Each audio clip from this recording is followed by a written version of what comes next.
புருஷன் கூட சண்டை, பெட்டி படுக்கையோட சென்னைக்கு திரும்பின ரம்பா.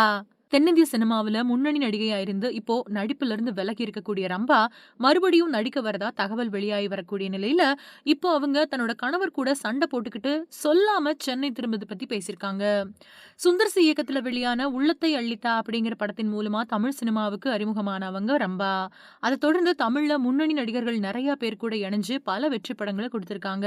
தமிழ் மட்டும் இல்லாம தெலுங்கு, கன்னடம், மலையாளம் மாதிரியான பல மொழி படங்கள்ல நடிச்சிருக்கக்கூடிய ரம்பா சில சேனல்கள்ல ரியாலிட்டி ஷோக்கள்ல நடுவராவும் பங்கெடுத்திருக்காங்க. இலங்கையைச் சேர்ந்த தொழிலதிபர் இந்திரன் அப்படிங்கிறவரை கல்யாணம் பண்ணிக்கிட்டு கனடாவுல செட்டில் ஆனாங்க. அவங்களுக்கு 2 பொண்ணுங்க அப்புறம் ஒரு பையன் அப்படின்னு 3 குழந்தைங்க இருக்காங்க. 5 குழந்தைகள் பெத்துக்க விரும்பினதாவும் உடல் ஒத்துழைக்காததால 3 குழந்தைங்களோட நிறுத்திக்கிட்டதாவும் கூட சமீபத்துல சொல்லியிருந்தாங்க. ஒரு நிகழ்ச்சியில பங்கெடுத்துக்கிட்ட ரம்பா ஒரு தடவை தன்னோட கணவர் கூட சண்டை போட்டுக்கிட்டு தன்னோட திங்ஸ் எல்லாத்தையும் பேக் பண்ணிக்கிட்டு ஃப்ளைட் டிக்கெட் புக் பண்ணி சென்னை திரும்பி வந்துட்டேன். ஃப்ளைட்ல ஏறினப்பதான் என்னோட வீட்டுக்கு ஃபோன் பண்ணி என்னை வந்து பிக்கப் பண்ணிக்கோங்க அப்படின்னு சொன்னேன். அவங்க எல்லாரும் அதிர்ச்சியாகி ஏன் என்னாச்சு அப்படின்னு கேட்டாங்க.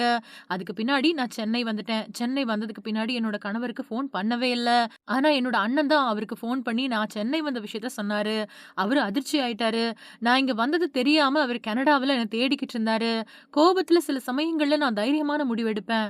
இல்ல அப்படின்னா வீட்டுக்குள்ள பொட்டி பாம்பா உட்கார்ந்திருப்பேன். எனக்கு எதுவுமே தெரியாது அப்படின்னு சொல்லிக்கிட்டே இருப்பேன். ஆனா கோபம் வந்துருச்சுன்னா என்னால எதையும் செய்ய முடியும் அப்படிங்கிற துணிச்சலா கிளம்பிடுவேன் அப்படின்னு சொல்லியிருக்காங்க ரம்பா.